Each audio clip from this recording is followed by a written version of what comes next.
Los que ayudan.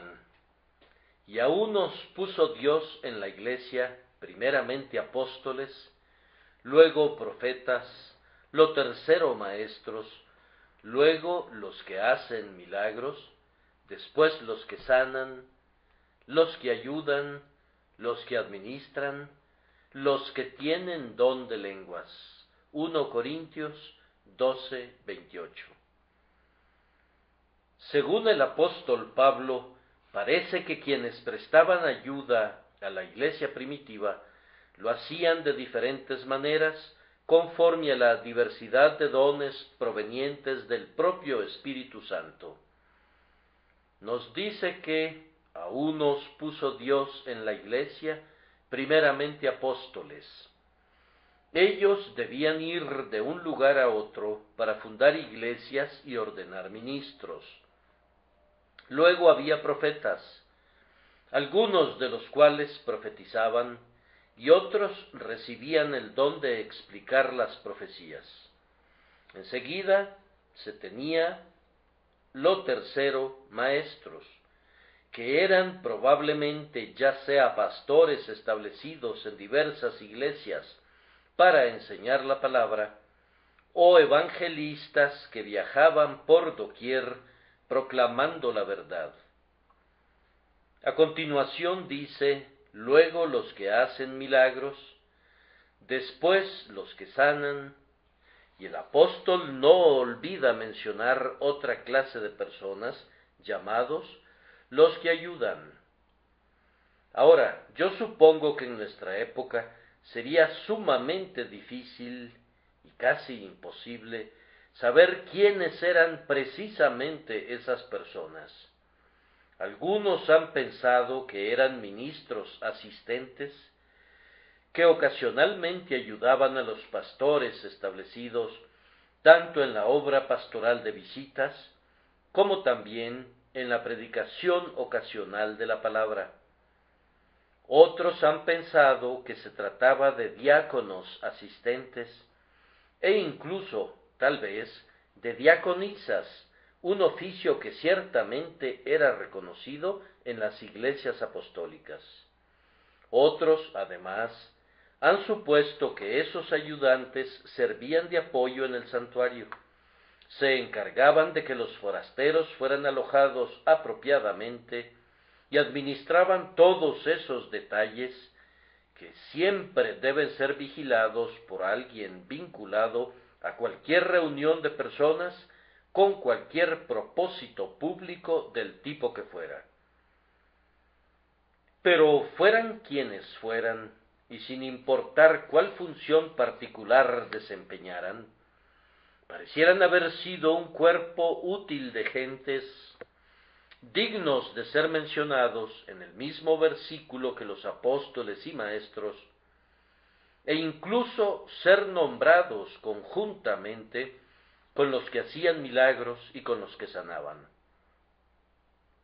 Me parece que no eran personas que tuvieran alguna posición oficial, sino individuos que eran motivados únicamente por el impulso natural y por la vida divina en su interior, para hacer cualquier cosa y realizar todo aquello que ayudara al maestro, o al pastor, o al diácono en la obra del Señor.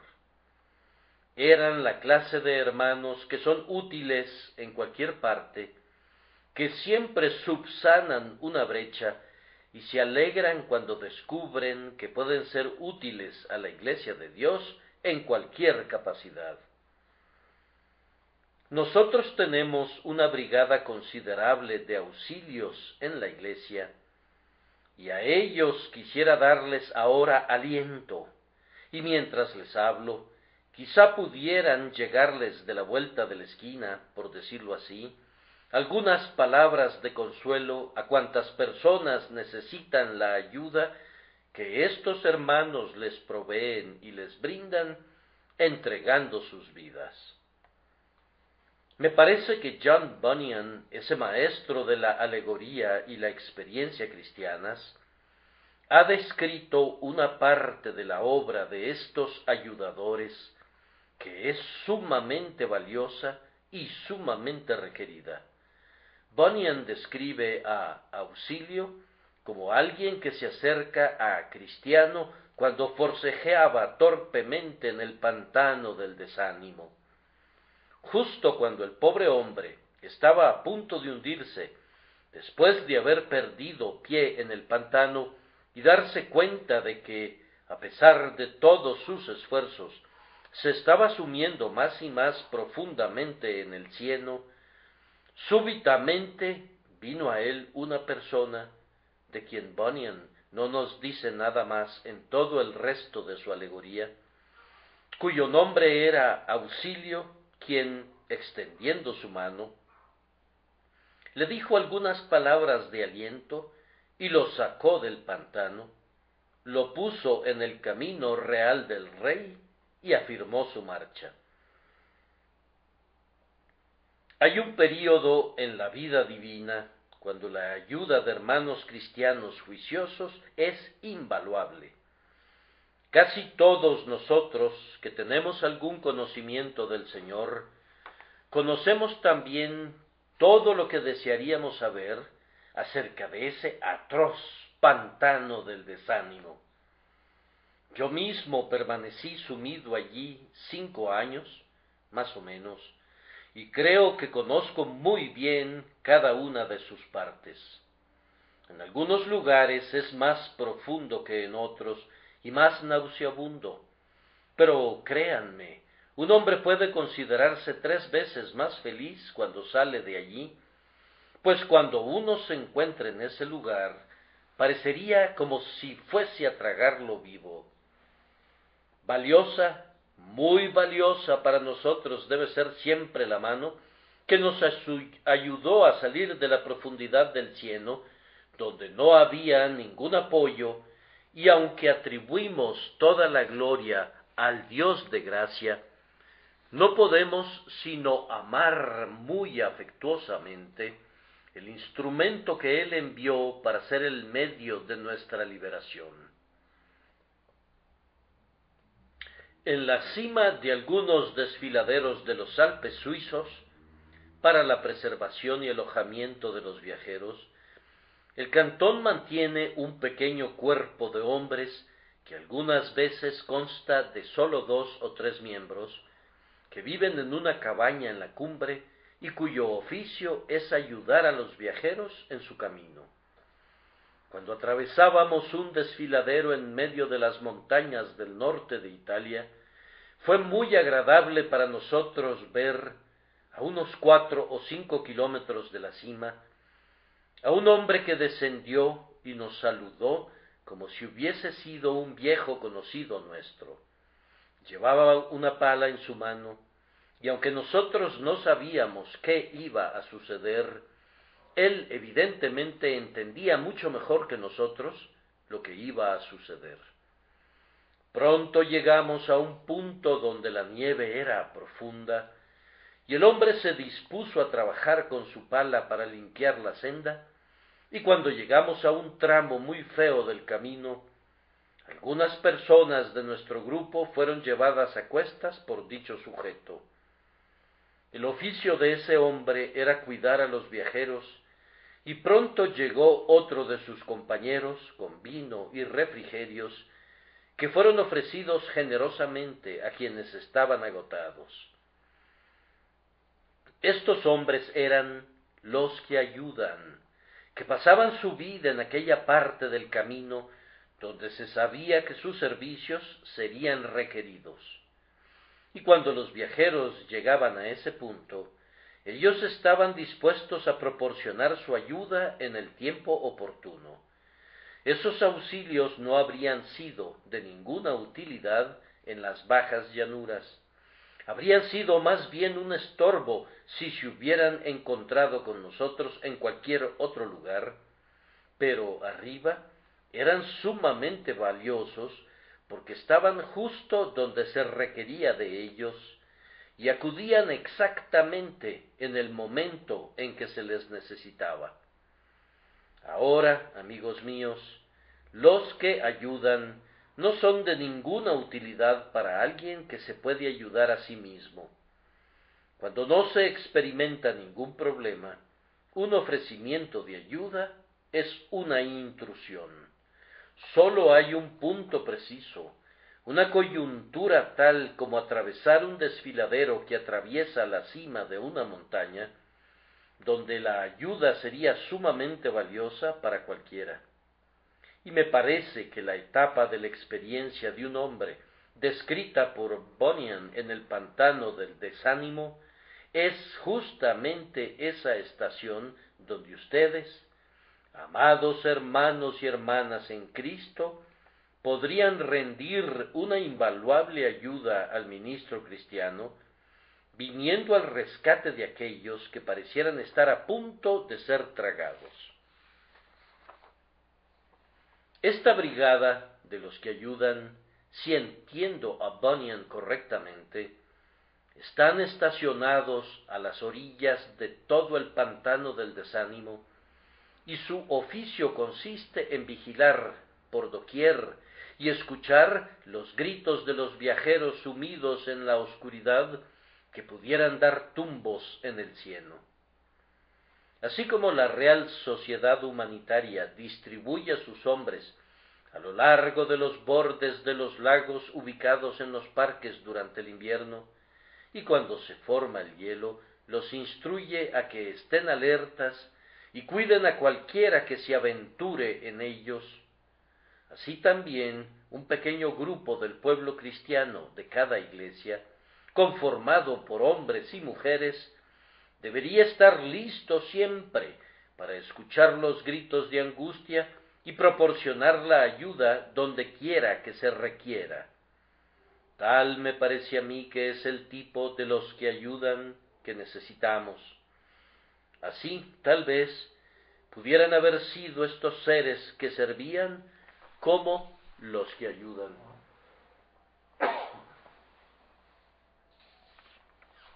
Antes que nada, quiero dar unas cuantas instrucciones a estas personas que son los que ayudan, relativas a cómo pueden auxiliar a los pobres pecadores a salir del pantano de la desconfianza. Después de una corta experiencia que he tenido ayudando a otros, yo recomendaría de entrada un curso particular. Cuando se reúnan con alguien que está desesperado y que piensa que no puede ser salvado, hagan que exponga su caso. Esto siempre ha de ser lo primero. Cuando Auxilio fue donde estaba Cristiano, no le extendió de inmediato su mano, sino que le preguntó: ¿qué haces allí? ¿Cómo te metiste allí? Les hace bien a los hombres exponer a otros su caso espiritual. La confesión a un sacerdote es un acto abominable, pero algunas veces la comunicación de nuestras dificultades espirituales a otra persona es en sí mismo un ejercicio sumamente provechoso para nosotros. Ustedes sabrán cómo tratar con ellos, y ellos sabrán mejor qué es lo que ustedes quieren si exponen sus necesidades. Yo he descubierto ocasionalmente que el mero acto de exponer una dificultad ha sido el medio preciso para superarla de inmediato. Algunas de nuestras dudas no soportarían contemplar la luz del día. Hay muchas dificultades espirituales que, si un hombre las contemplara plena y objetivamente en el rostro durante el tiempo suficiente para ser capaz de describirlas, se desvanecerían incluso durante la propia investigación. Deja que el joven exponga su caso. Reúnete con él a solas, querido hermano. Pídele que se siente tranquilamente junto a ti y pregúntale: ahora, ¿qué es lo que te turba? ¿Cuál es el punto que te desconcierta? ¿Qué es lo que no puedes entender? ¿Qué es lo que te desanima y te descorazona? Deja que exponga su propio caso. Junto con esto, en la medida de lo posible, entren en su caso. Esto podría parecerles, tal vez, como una directriz banal, pero pueden estar seguros de que no serían capaces de prestar mucha ayuda, si llegaran a prestarla, si no siguieran esa directriz. La simpatía tiene mucho que ver con nuestra habilidad de consolar a otros. Si no pueden introducirse en la turbación de los demás, difícilmente serían capaces de sacarlos de allí. Traten de rebajarse al punto de llorar con los que lloran, así como también de gozarse con los que se gozan. No escarnezcan ninguna dificultad porque les parezca pequeña. Recuerden que podría ser muy grande para la persona que se siente turbada. No comiencen a reprender al joven diciéndole que no debería sentirse como se siente, o que no debería turbarse como lo hace. Así como Dios pone sus brazos eternos debajo de ti, así debes poner los brazos extendidos de tu simpatía debajo de tus hermanos más jóvenes y más débiles, para que puedas alzarlos. Si vieras a un hermano sumido en el cieno, mete tus brazos en el lodo para que puedas, por la gracia de Dios, sacarlo corporalmente fuera de allí. Recuerda que una vez estuviste justo donde esa joven hermana tuya está ahora. Si puedes, intenta recordar tus propios sentimientos cuando te encontrabas en una condición semejante. Pudiera suceder, afirmas, que el mozalbete o la damisela sean muy necios. Sí, pero tú mismo fuiste un necio una vez, y entonces aborrecías todo tipo de alimento, y tu alma parecía estar acercándose a las puertas de la muerte. Ahora tú debes usar el lenguaje de Pablo, deberías hacerte necio por ellos. Tienen que ponerse en la condición de estas personas de mente sencilla. Si no pudieran hacerlo, necesitarían un entrenamiento que les enseñara cómo convertirse en auxilio. Todavía no saben cómo hacerlo. Déjenlos que expongan su caso y luego procuren sentir sus dificultades como si fueran propias. Tal vez su siguiente obra debería ser consolar a esos pobres hermanos con las promesas. Auxilio, en el progreso del peregrino, le preguntó a Cristiano el motivo por el cual no buscó los apoyos, y le comentó que habían unas útiles piedras sólidas a lo largo de todo el pantano, pero Cristiano le respondió que no las había advertido. Hermanos, deben conocer bien las promesas de Dios, deben tenerlas en la punta de su lengua, listas para cualquier circunstancia. Nos hemos enterado de un cierto hombre docto que solía llevar con él copias miniaturas de los autores clásicos, de tal forma que casi transportaba una biblioteca bodleiana en su bolsillo.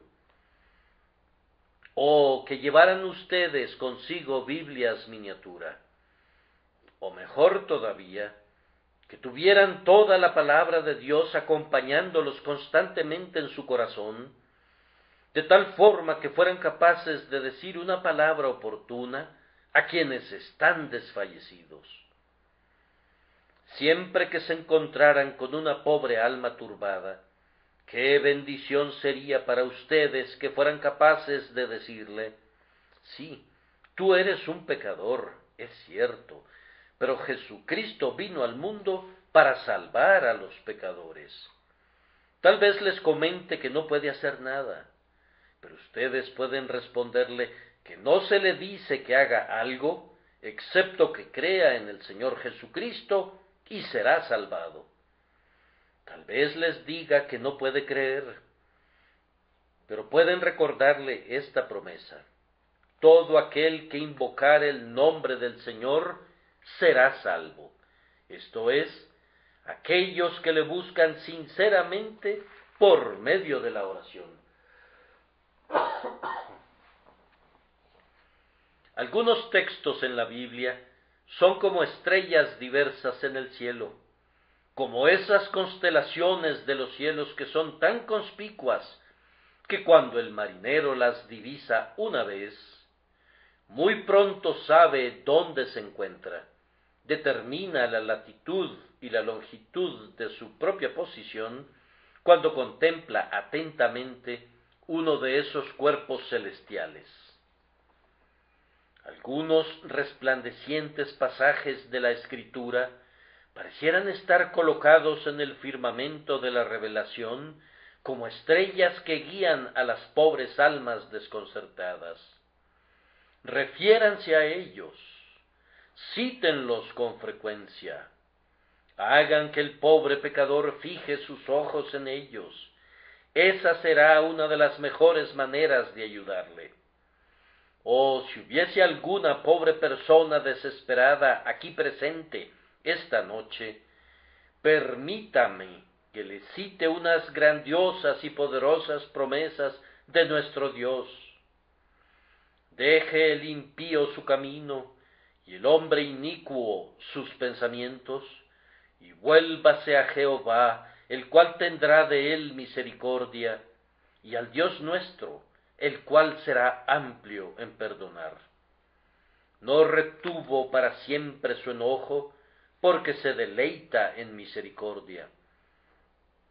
El que quiera, tome del agua de la vida gratuitamente.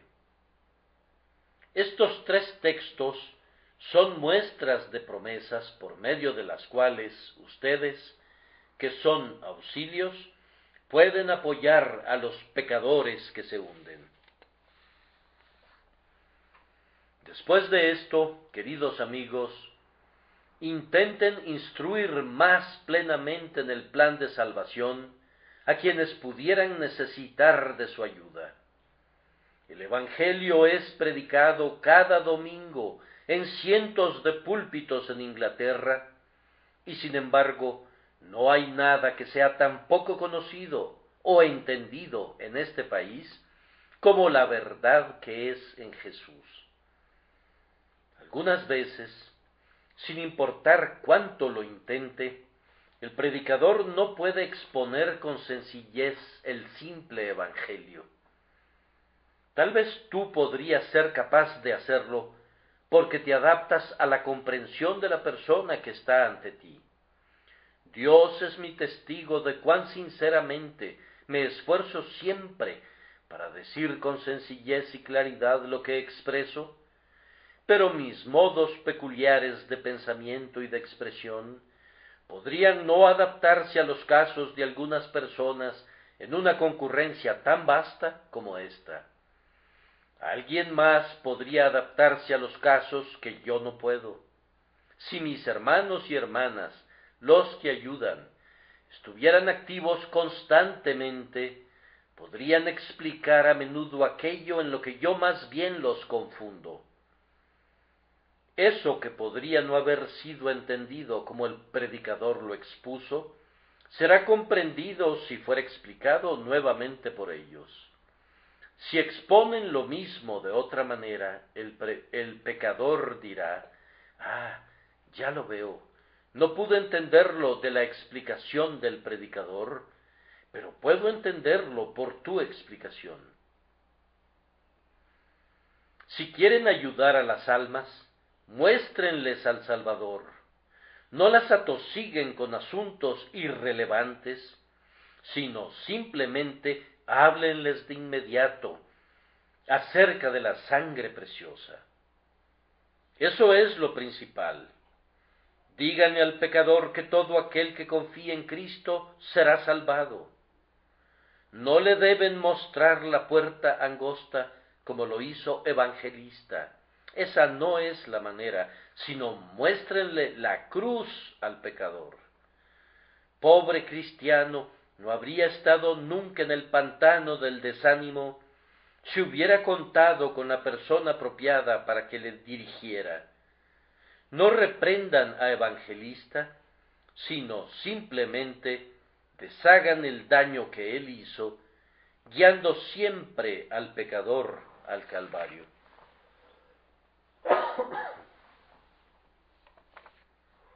¿Quisieran complementar esto? Les recomiendo que le cuenten la propia experiencia de ustedes a la conciencia turbada. Muchos han sido capaces de salir del pantano del desánimo de esa manera. ¿Cómo?, pregunta el joven, ¿sentiste alguna vez como yo siento? Debo decir que con frecuencia me ha parecido gracioso, cuando he hablado con jóvenes buscadores, ver que abren asombrados sus ojos cuando piensan que yo sentí alguna vez lo mismo que ellos, mientras que yo habría abierto los míos con mucho mayor asombro si no hubiera sido así. Nos sentamos a veces y les contamos a nuestros pacientes todos sus síntomas, y entonces ellos piensan que debimos haber leído en sus corazones, cuando el hecho es que nuestros corazones son precisamente como los suyos, y leyendo en los nuestros, leemos en los suyos.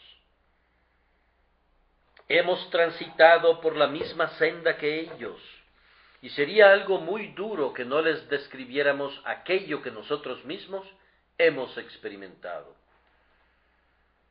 Incluso los cristianos avanzados encuentran gran consuelo al leer y oír acerca de la experiencia de los demás, si en algo se asemeja a la suya, y para la gente joven, oír que otros cuentan lo que han experimentado antes que ellos, es un medio de gracia sumamente bienaventurado.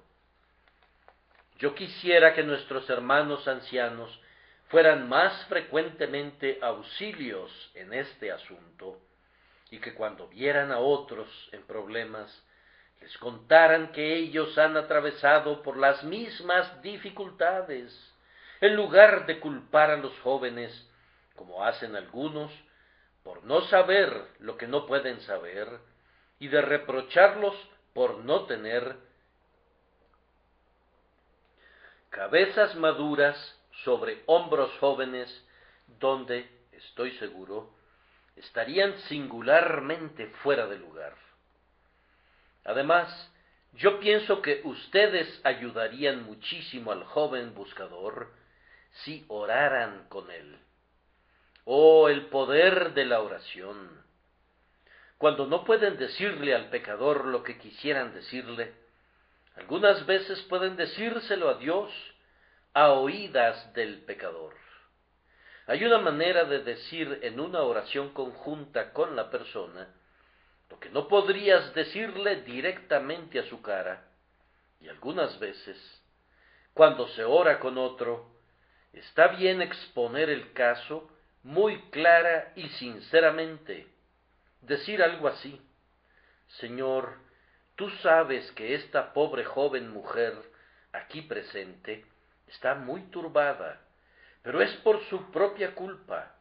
Ella no quiere creer en tu amor porque dice que no hay evidencia de él. Tú lo has mostrado en el don de tu amado Hijo, pero ella persiste en querer ver algo más que fuera suyo sobre lo cual pudiera apoyarse, algunas buenas estructuras o sentimientos. Se le ha dicho muchas veces que toda su ayuda radica en Cristo y para nada en sí misma. Sin embargo, ella continúa buscando fuego en medio del agua y vida en los sepulcros de la muerte. Abre sus ojos, Señor, haz que vuelva su rostro en la dirección correcta, y condúcela a ver a Cristo y no a sí misma. Orar de esta manera, ustedes pueden verlo, hace que el caso sea expuesto con claridad. Hay un poder real en la oración, pues el Señor en verdad oye todavía el clamor de su pueblo. Amados, tan ciertamente como que el fluido eléctrico transporta el mensaje de un lugar a otro, tan ciertamente como las leyes de la gravitación mueven a las esferas. Así de cierto es que la oración es un poder misterioso pero real. Dios, en verdad, oye la oración. Algunos estamos tan seguros de ello como lo estamos de respirar. Lo hemos probado y comprobado. No es ocasionalmente que Dios la ha oído, sino que se ha convertido en algo regular para nosotros pedir y recibir, como lo es para nuestros hijos pedir alimento a la mesa y recibirlo de nuestras manos. Yo difícilmente pensaría en intentar demostrar que Dios oye mi oración, ya sea demostrármelo a mí mismo o a cualquier otro. De tal manera se ha convertido en el hábito de mi vida saber que Dios oye la oración, que no tengo más duda de ello de la que tengo del hecho que si pierdo mi balance caeré, y de que el poder de la gravedad me afecta al caminar, al quedarme quieto, al levantarme y al acostarme. Entonces, yo les suplico que ejerciten este poder de la oración, y descubrirán con frecuencia que cuando ninguna otra cosa puede ayudar a un alma a salir de su dificultad, la oración lo hará. Queridos amigos, si Dios está con ustedes, no hay límites para su ayuda a los demás por medio del poder de la oración. Estas directrices, y no son muchas, quisiera que las conservaran en su memoria, como lo harían con las directrices de la Real Sociedad Humanitaria, referentes a la gente que ha estado en peligro de ahogarse. Me atrevería a decir que algunos de ustedes las han practicado durante tanto tiempo que las conocen bastante bien. Habiendo expuesto así cómo ayudar, ahora voy a describir a quienes pueden ayudar. No es cualquiera quien puede ayudar de la manera que lo he estado describiendo. Quiero alistar a una pequeña brigada de bomberos espirituales, esto es, quiero juntar un grupo de auxilios que asistan a las personas que pudieran estar resbalándose y tropezándose en torno al pantano del desánimo. La primera cosa esencial para un verdadero auxilio es que debe tener un corazón sensible. Hay algunas personas que parecieran estar preparadas a propósito, por la gracia divina, para ser ganadores de almas. Conozco a un hermano a quien una vez me aventuré a comparar con un perro de presa en cuanto a este asunto, pues tan pronto sospechaba que había algunas almas ansiosas, se ponía en alerta, y tan pronto oía acerca de un número de convertidos, iba hacia allá. Él parece embotado y pesado en cualquier otro momento, pero en el momento preciso, sus ojos destellan, su corazón palpita, su alma entera es conducida a la acción y se convierte en un nuevo hombre. En medio de los convertidos y de los buscadores es todo vida. Su alma coge fuego directamente. Y entre la diversidad de dones que proceden del mismo Espíritu, su don es evidentemente el de ayudar a las almas. Timoteo fue uno de esos hombres. De él dice Pablo: a ninguno tengo del mismo ánimo y que tan sinceramente se interese por vosotros. En la vida común, ustedes saben que hay personas que parecieran haber nacido para ser enfermeras. Hay otros, con toda seguridad, que no pueden hacer eso en absoluto. Si estuvieras enfermo, nunca querrías tenerlos a tu lado, aunque no te cobraran nada, e incluso te pagaran para que aceptes tenerlos a tu lado. Tienen muy buena intención, pero de alguna manera u otra pisarían con firmeza de un extremo a otro en tu habitación cada vez que se movieran, y con seguridad te despertarían. Y si hubiera la necesidad de tomar alguna medicina en la noche, te sabría todavía peor si ellos te la administraran. Pero seguramente has conocido a una verdadera enfermera, tal vez se trata de tu propia esposa, y nunca la oíste atravesar el cuarto cuando estabas enfermo, y nunca lo harías aun si te pusieras algún instrumento al oído, equivalente al microscopio para el ojo, que magnifica la cosa más ínfima. Ella pisa tan suavemente que sería más fácil que oyeras el latido de su corazón que su pisada. Luego también, ella entiende exactamente tus gustos y siempre sabe qué debe traerte. ¿Quién se enteró de una enfermera más apta para su trabajo que la señorita Nightingale? Pareciera como si ella no pudiera hacer otra cosa, y como si Dios la hubiera enviado al mundo a propósito, no sólo para que fuera una enfermera, sino para que pudiera enseñar ese oficio a los demás. Bien, exactamente lo mismo sucede en las cosas espirituales. He usado una ilustración casera para mostrarles lo que quiero decir. Hay algunas personas que si trataran de consolar a alguien cuando está angustiado, se aplican al trabajo tan torpemente que con seguridad le acarrearían una mayor cantidad de problemas de los que antes tenía. Realmente tienen buena intención y tratan de hacerlo lo mejor posible, pero no pueden hacer lo que ustedes necesitan. No es su trabajo, no son auxilios. Toman una barra de hierro para hacer algo que una pequeña ganzúa podría conseguir fácilmente, y hacen todo con un estilo tan extraño y torpe que es notorio que ellos no fueron hechos para ese trabajo. El auxilio verdadero para un alma angustiada es una persona que, aunque su cabeza no sea muy grande, posee un corazón cálido y grande. Es un hombre, de hecho, que es todo corazón. Se decía de Juan que era una columna de fuego de la cabeza a los pies. Ese es el tipo de hombre que el alma necesita cuando está tiritando en medio del frío invierno del desánimo. Yo conozco a tales hombres. Pido a Dios que prepare a muchos más y que nos dé a todos nosotros más de la ternura que había en Cristo, pues a menos que seamos hechos aptos para el trabajo de esa manera, nunca seremos capaces de hacerlo. Además, quien ayuda no solamente necesita un gran corazón, sino un ojo muy sensible. Hay una manera de obtener un ojo sensiblemente agudo con relación a los pecadores.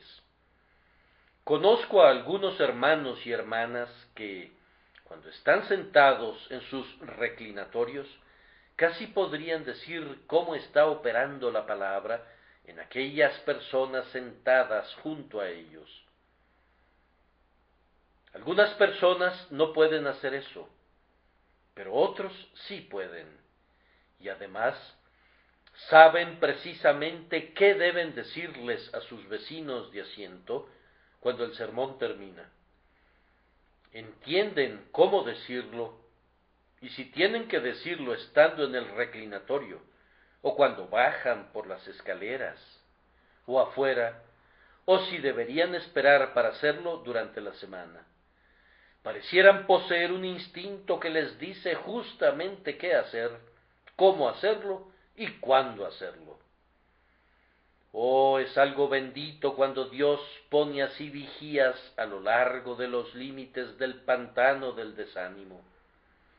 Entonces, si tienen oídos dispuestos, oyen y pronto escuchan un chapoteo por allá en el pantano, y aunque estuviera muy oscuro y brumoso, van al rescate. Nadie más oye el grito sino aquellos que se disponen a escuchar su sonido.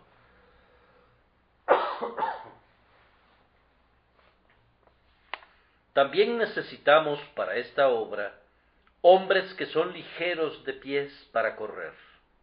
Vamos, hay algunos entre ustedes que nunca les hablan a sus vecinos acerca de sus almas. Ocupan un asiento aquí y no piensan nunca en decirles una sola palabra a quienes están sentados junto a ellos.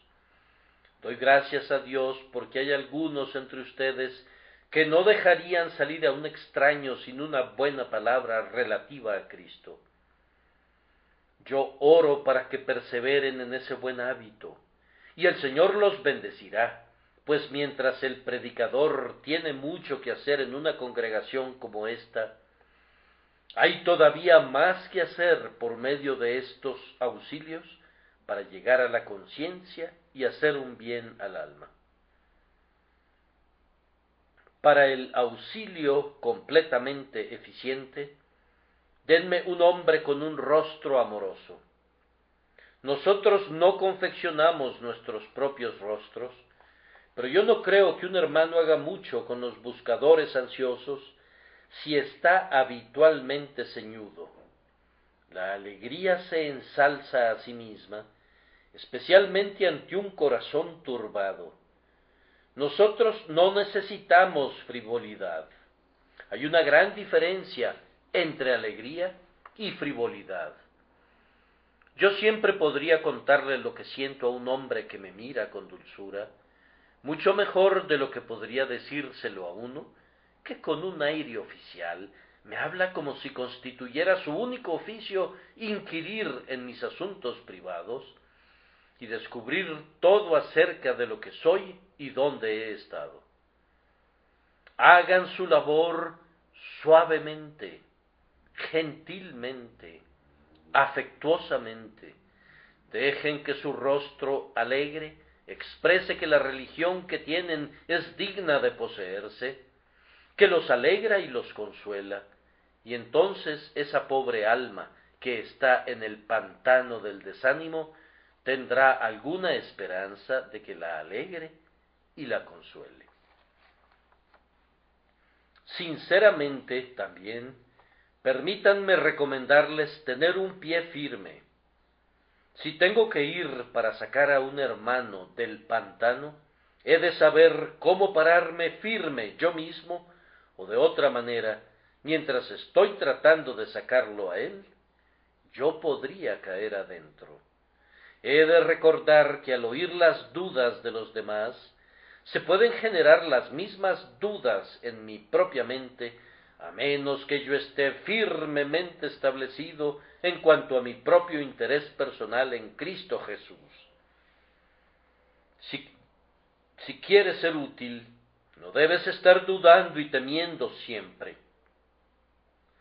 La plena seguridad no es necesaria para la salvación, pero es muy necesaria para tu éxito como un auxilio para los demás.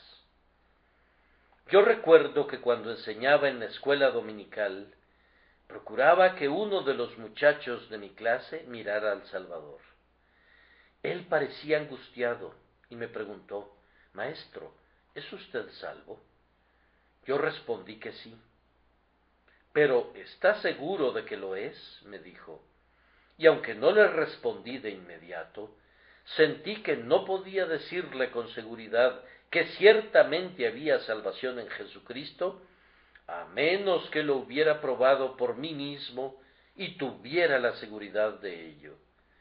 Procuren tener un apoyo firme, queridos hermanos, y así serán más útiles en torno a los límites del pantano que si estuvieran resbalando continuamente.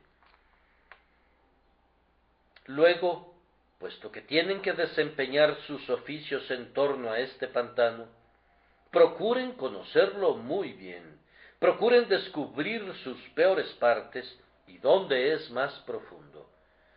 No tendrán que ir lejos para lograrlo. Probablemente ustedes mismos ya han estado en él y por ello conocen algo de él, pero si no, pueden informarse con uno y con otro para saber cuál parte es la peor. Procuren entender, si pueden, la filosofía mental del desaliento. No me refiero a hacerlo estudiando a Douglas Stewart y a otros escritores que hablan sobre la filosofía mental, sino mediante una experiencia real del corazón. Procuren adquirir un conocimiento práctico de las dudas y temores que agitan a las almas que se acercan. Cuando hayan hecho esto, yo espero que el Señor les dé, pues la necesitarán si han de volverse muy útiles, una buena mano fuerte para asir al pecador. Jesucristo no sanó a los leprosos sin tocarlos, y nosotros no podemos hacer bien a otros hombres permaneciendo a una distancia de ellos. El predicador se aferra a veces de sus oyentes, puede sentir que los sostiene y puede hacer casi cualquier cosa con ellos, y si tú has de ser un auxilio, tendrás que aprender el arte de asirte de la conciencia, del corazón, del juicio y de aferrarte del hombre entero. Una vez que te aferres de un corazón angustiado, no lo dejes ir nunca. Oh, yo pido en oración que puedas tener una mano cual un vicio, que nunca deje ir al pecador una vez que te hayas asido de él. ¿Cómo? ¿Acaso el Hijo de Dios va a dejar que el pecador caiga otra vez en el pantano? No, no mientras la roca sobre la que está se mantenga firme y mientras pueda sostener al pecador por medio de las manos, de la oración y de la fe. Que Dios te enseñe a sostener a los hombres por el amor, por la simpatía espiritual y por la pasión por las almas, de tal forma que no los sueltes. Además, si quieres ayudar a otros a salir del pantano del desánimo, tienes que tener una espalda flexible. Si permanecieras tiesamente erguido, no podrías sacarlos. Debes inclinarte a donde está el hombre. Allí está él. Casi se ha hundido. El cieno le está llegando casi a su cabeza. Tú tienes que arremangarte los brazos y ponerte a trabajar. Pero el hombre no puede hablar un correcto inglés. No te preocupes. No le hables en un correcto inglés, pues no lo entendería. Háblale en un mal inglés para que pueda entenderte. Se dice que muchos de los sermones de Agustín están llenos de un sorprendente mal latín, no porque Agustín no dominase el latín, sino porque el latín vulgar de la época se adecuaba mejor a su propósito de asir a los hombres. Hay una cierta mojigatería en los ministros que los descalifica para ciertas obras. No pueden hacer que su boca exprese una verdad en un lenguaje que las vendedoras de pescados entenderían. Bienaventurado es el hombre cuya boca dice la verdad de tal manera que las personas con las que habla la entienden. Pero la dignidad del púlpito, dice uno. Bien, ¿y qué es eso? La dignidad de un carro de guerra radica en los cautivos que son arrastrados bajo sus ruedas, y la dignidad del púlpito radica en el número de almas convertidas a Dios. No me hables de tu fina jerigonza, de tus palabras al estilo de Johnson, de tus arrolladores párrafos. No hay dignidad en ninguna de estas cosas si pasan por encima de la cabeza de tus oyentes. Debes condescender hasta los hombres de un bajo nivel, y te encontrarás algunas veces con hombres y mujeres a quienes debes hablarles realmente en un estilo que no es agradable a tus gustos, pero que tu juicio y tu corazón te exigirán y te forzarán a usarlo. Aprende a inclinar tu espalda. No vayas a una humilde casa de la manera que una fina dama acude para visitar a la gente pobre. Anda y siéntate en una silla, o siéntate en una valla si no hay espinas. Siéntate cerca de la buena mujer, incluso si está muy sucia, y háblale no como su superior, sino como su igual. Si hay algún mozuelo jugando a las canicas y quieres hablarle, no tienes que apartarlo de su juego, ni mirarlo hacia abajo desde una abominable altura, como lo haría un maestro de escuela, sino más bien comienza con unas cuantas expresiones festivas y luego deja caer en sus oídos alguna frase más seria. Si quieres hacer bien a la gente, tienes que rebajarte hasta el lugar donde están. De nada sirve predicar excelentes sermones a hombres que se están ahogando. Antes bien, llega hasta el borde de la piscina, extiende tus brazos y trata de sacarlos. Estas, realmente así lo pienso, son algunas de las cualidades de un verdadero auxilio.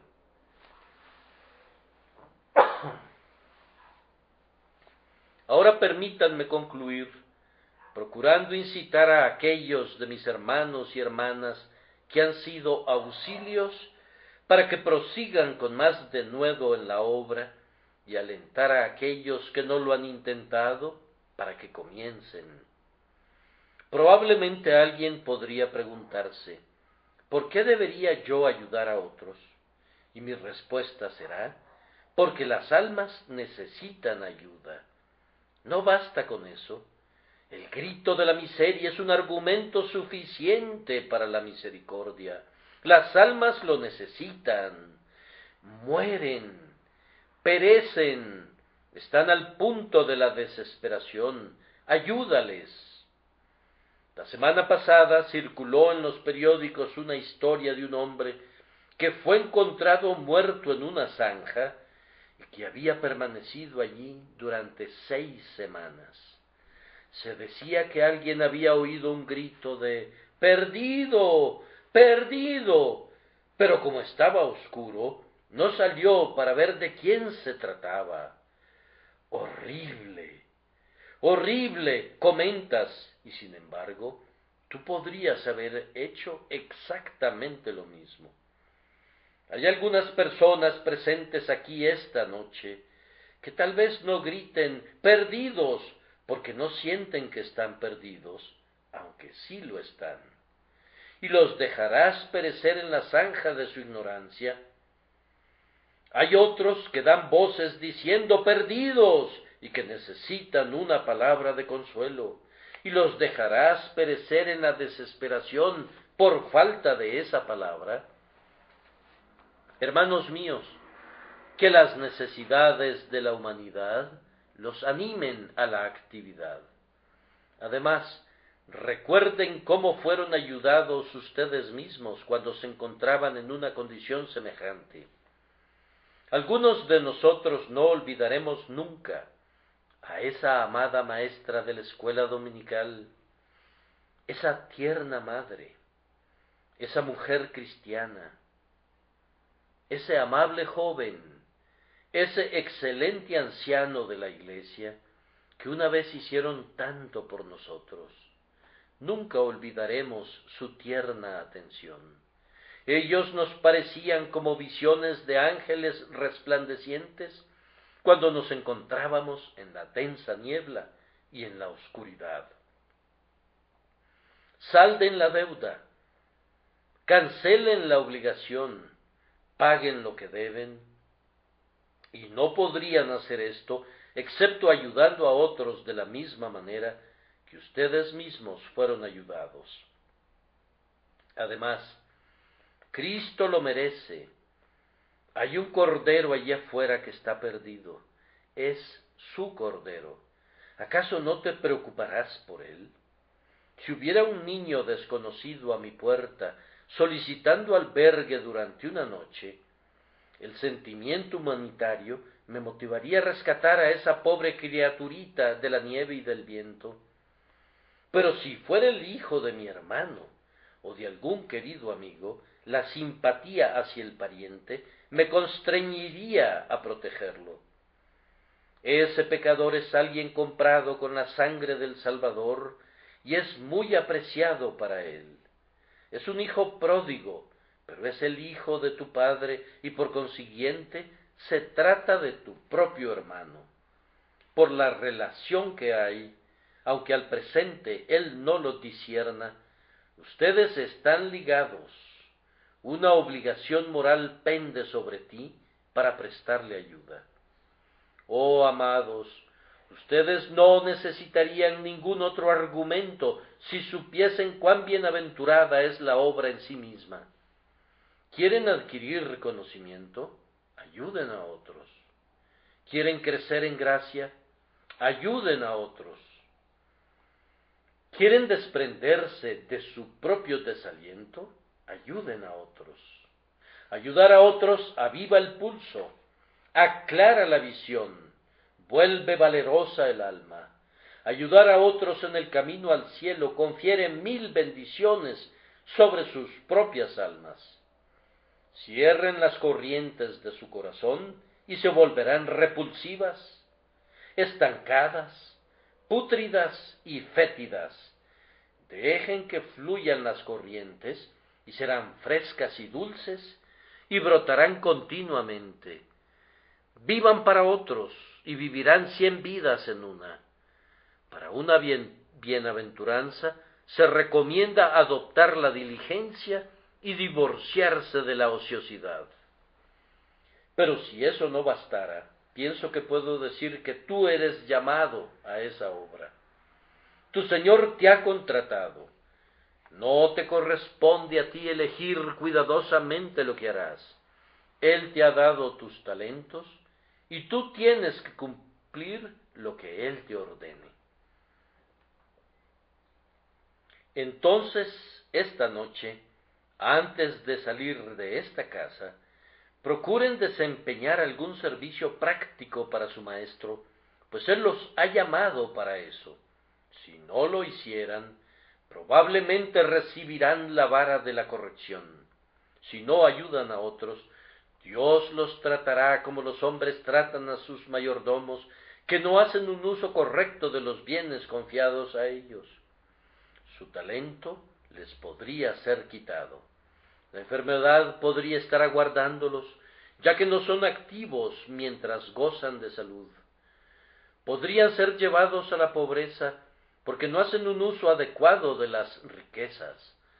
Podrían ser conducidos a una desesperación más profunda, porque no han ayudado a las almas que desesperan.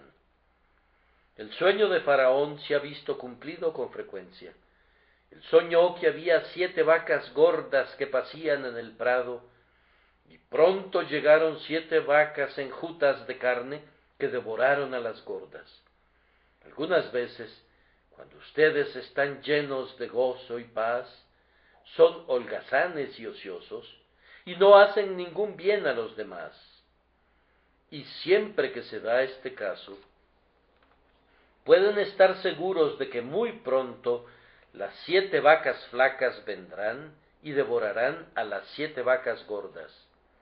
Pueden estar muy seguros de que esos días enjutos, en los que no hacen nada por su Señor, esas oraciones enjutas, esos enjutos domingos, devorarán a los domingos gordos, a sus gordas gracias, a sus gozos gordos, y entonces, ¿dónde estarán?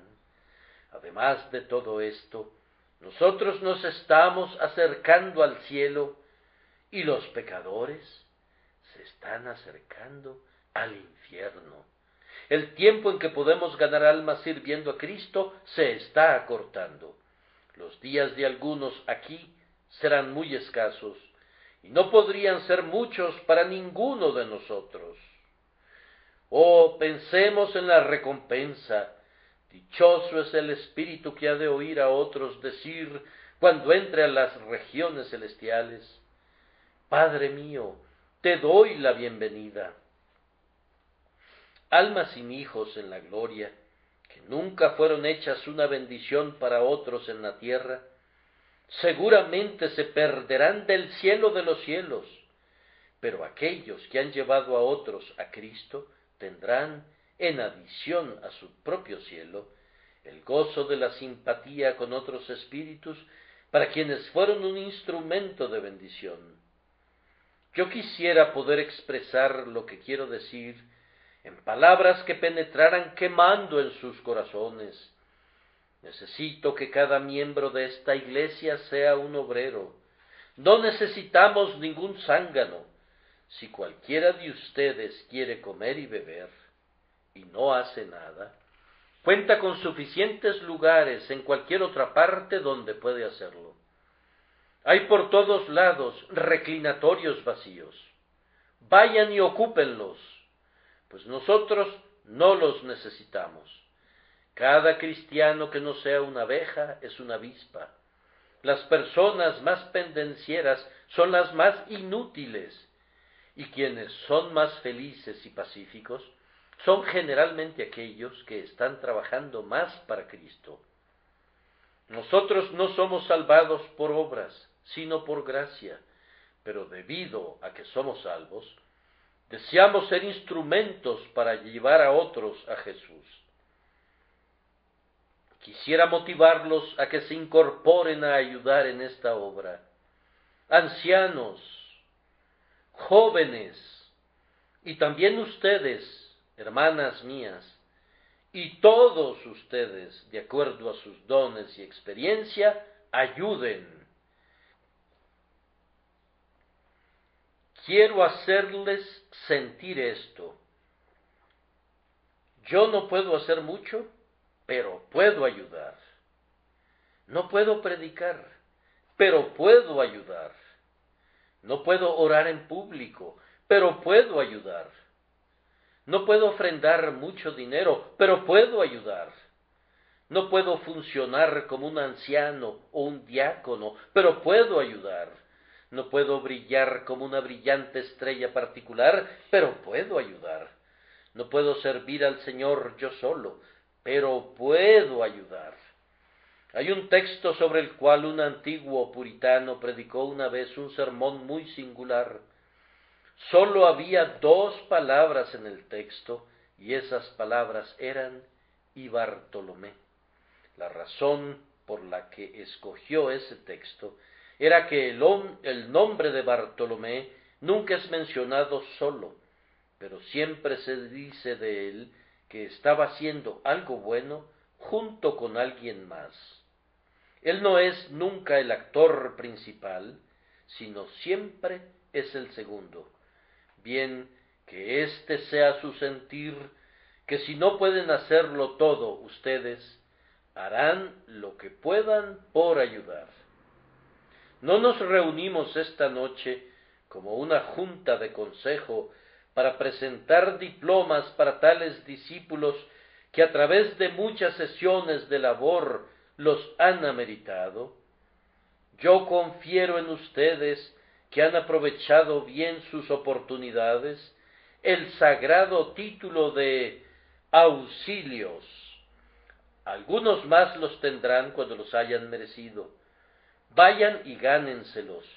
Que Dios nos conceda que pueda ser su gozo vestir la santa vestimenta de la caridad, con flecos de humildad, y entrar en el cielo alabando a Dios por haberles ayudado a ser auxilios para otros.